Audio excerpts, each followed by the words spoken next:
welcome back to my channel. This is Anand and you're watching Physics Craze. So this is the third video of this series, and in this video we have Soham with us. So I would like Soham to introduce himself. Please, Soham. Hello guys. My name is Soham Kapadia, and I am one of the classmates of Anand and at IIT Bombay. And I'm from basically from Gujarat, and I appeared for IIT Jam and secured All India rank 39, and in just I secured All India rank 90. So yes, I completed my graduation BSc from Saint Xavier's College, Ahmedabad, Gujarat. So yeah. Yeah, that's nice introduction, Soham. The एक question जो सबके मन में हमेशा रहता है, and for the clarification for all the viewers, did you join any coaching classes or did you get any help from any coaching institutes? No, not exactly like I did not join any coaching classes for my preparations, but yeah, sure. I availed some materials like trajectory materials uh, to get a practice for the numericals and all. But I prepared for IT jam on my own, like uh, by self study. So सबसे बड़ा confusion जो स्टूडेंट्सों के मन में होता है वो ये होता है कि when they are preparing their own उन्हें क्या क्या चीज़ की नीड होनी चाहिए according to you like what do they need for making their preparation better.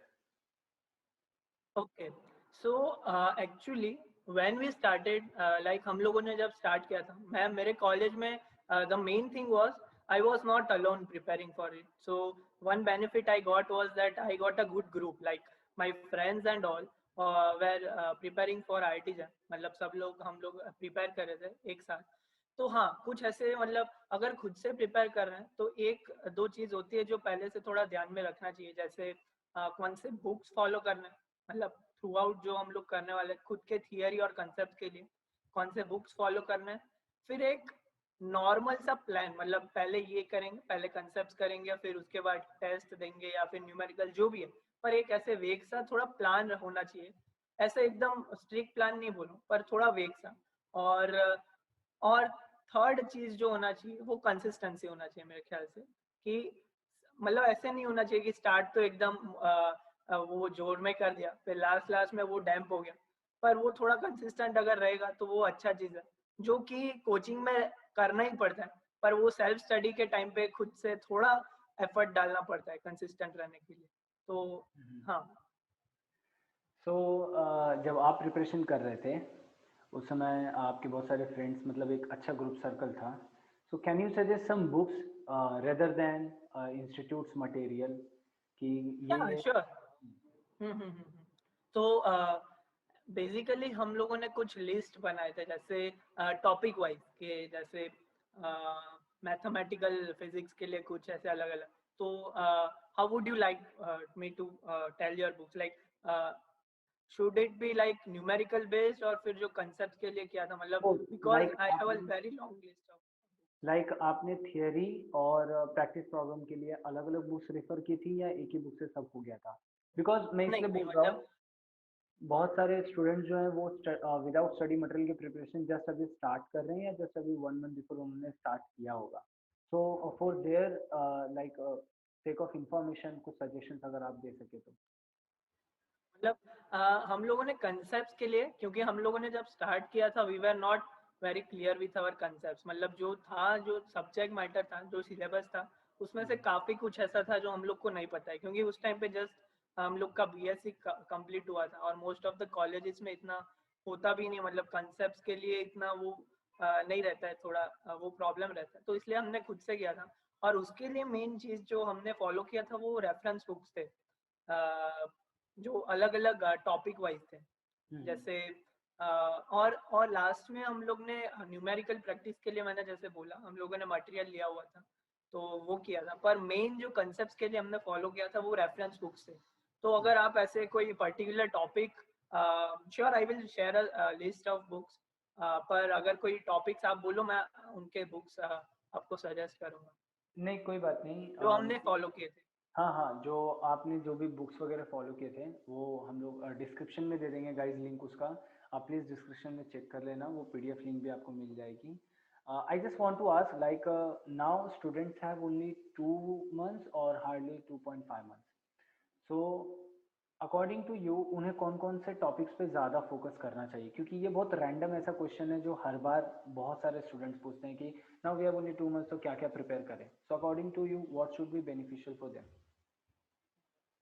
तो according to me what I feel कि अगर अभी स्टार्ट कर रहे हैं तो to be frank I would not recommend to go for the concepts and the reference books that we did because हमने roughly 10 months पहले start किया था. So we had enough time to prepare each subjects and prepare the concepts. But अभी क्योंकि last months है like 2 months बाकी है. Feb में तो first second week में exam होगा.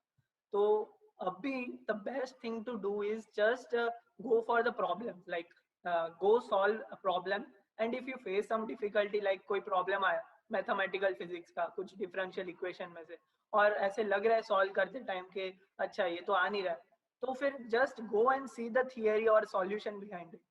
सो ऐसे करोगे तो साथ साथ में क्या होगा कि जो टॉपिक्स आपको नहीं आते उसका भी क्लैरिफाई हो जाएगा और जो आते हैं उसका थोड़ा वो एनहेंस हो जाएगा कि उसका जो कंसेप्ट है उसका थियरी है उसके पीछे वो थोड़ा और स्ट्रांग बन जाएगा. तो अभी लास्ट टाइम में क्या करो, take some good numerical practice book like I followed a compiled PYQs of all the exams, not just GEM, of all the exams. They form a very good practice material for the last time. So उसके लिए जाओ और through out मतलब ऐसे analysis में काफी time दो. ऐसा नहीं कि कुछ कोई प्रॉब्लम पे अटक गए तो ठीक है करता हूँ उसको बाद में ऐसे करके छोड़ दिया, उसमें कोई इम्प्रूवमेंट नहीं होगा. इम्प्रूवमेंट तभी होगा जब वो प्रॉब्लम को पकड़ा और उसके ऊपर देखा कि उसके पीछे क्या है, मतलब वो कहाँ पे अटक रहे हो. वो चीज अगर थोड़ा क्लैरिफाई हो गया ना तो आपके नॉलेज में और आपके टूल सेट में जो एग्जाम में आप यूज करने वाले हो उसमें भले ही उस टाइम पे ऐसे कंसेप्ट क्लियर नहीं हो जाए कि अच्छा ये प्रॉब्लम के पीछे ये कंसेप्ट, पर आपको वो सॉल्व कैसे करते हैं वो जरूर आ जाए. उसका सॉल्यूशन अगर देख के समझ लोगे दैट तो इज वो व्हाट. एक सो मीन्स मतलब कैन यू सजेस्ट कि जैसे वी हैव 7 और 8 subjects EMT, classical mechanics, MP and all that. So for दो स्टूडेंट्स जिन्होंने अभी जस्ट प्रिपरेशन स्टार्ट किया है उनको अभी किस सब्जेक्ट पे किस टॉपिक पे ज़्यादा फोकस करना okay. चाहिए? Yes. So first of all, I would like to mention mathematical physics because mathematical physics पे अगर mathematical physics is not a subject like independent subject. It forms a basis for other subjects also. So एक बार अगर mathematical physics अच्छा है ना तो electromagnetism में भी help होगा, फिर optics में भी help होगा, सारे topics में help होता है, quantum mechanics में help होता है. तो go for mathematical physics.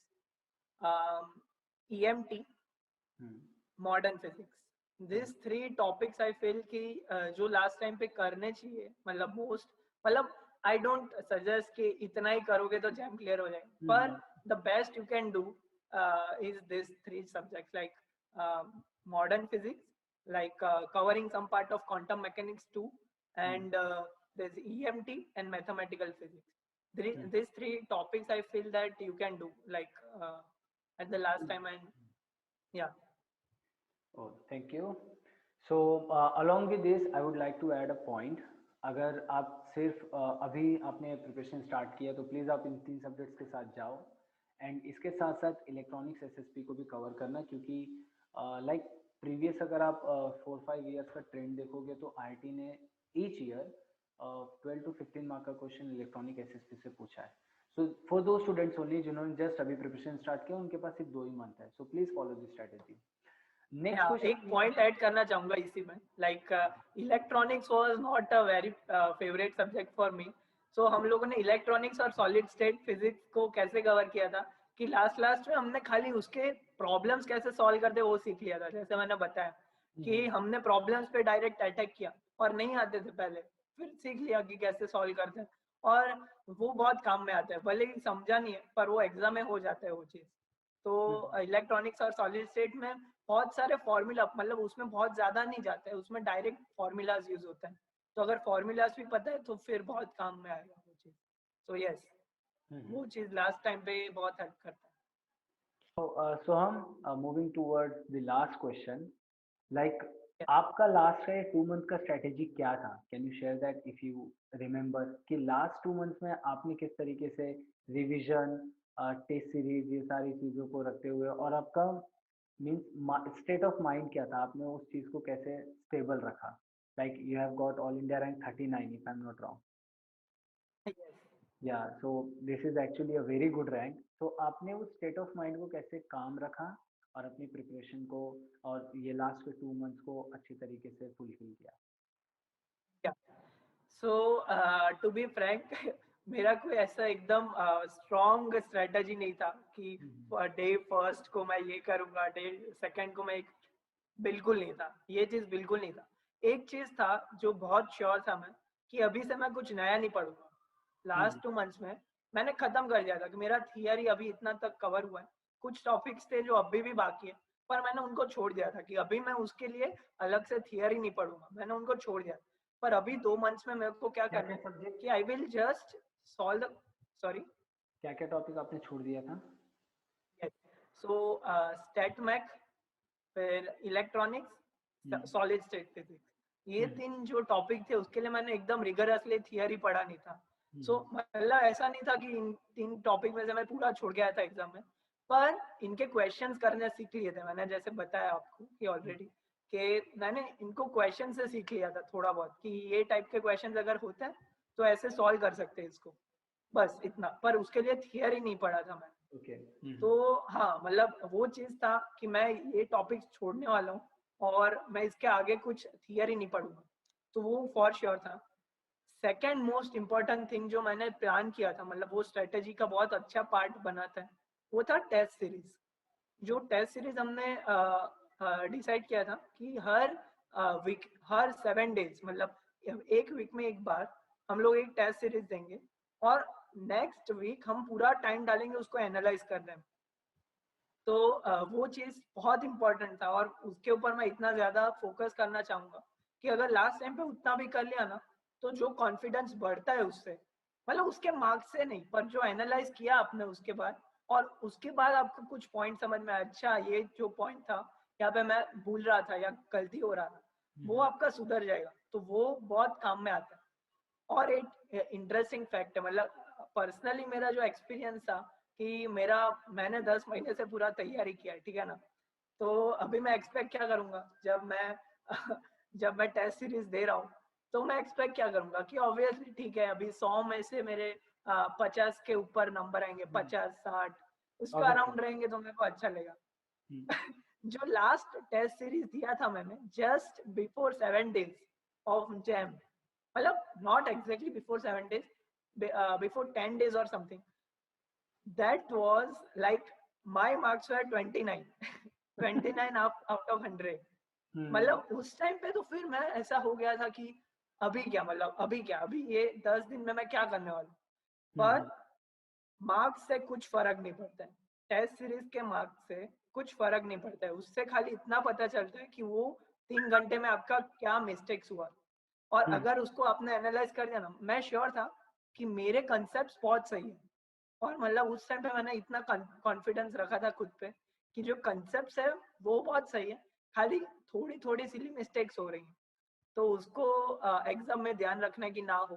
पर उसके बाद मैं एकदम चिल था, मतलब हम लोग ऐसे एकदम ऐसे चिल हो गए थे उस टाइम पे कि ठीक है अभी जो भी है देखा जाएगा। तो वो चीज था। पर एक इम्पॉर्टेंट चीज है कि कुछ भी हो जाए, आपको अगर अंदर से ऐसे पता है ना कि कंसेप्ट आपके सही है, तो फिर चिंता करने का बात ही नहीं, फिर खाली एग्जाम में इतना ध्यान रखना है कि सिली मिस्टेक ना कर लो बस। तो वो चीज है, मेरे सिली मिस्टेक्स बहुत ज्यादा होते थे, तो हाँ, हाँ।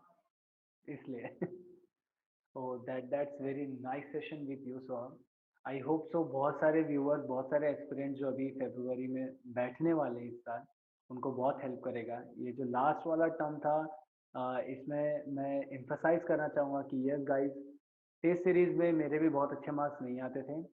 तो इट डजेंट मैटर, अगर आपका कॉन्सेप्ट पे पकड़ अच्छा है, so that is what matter.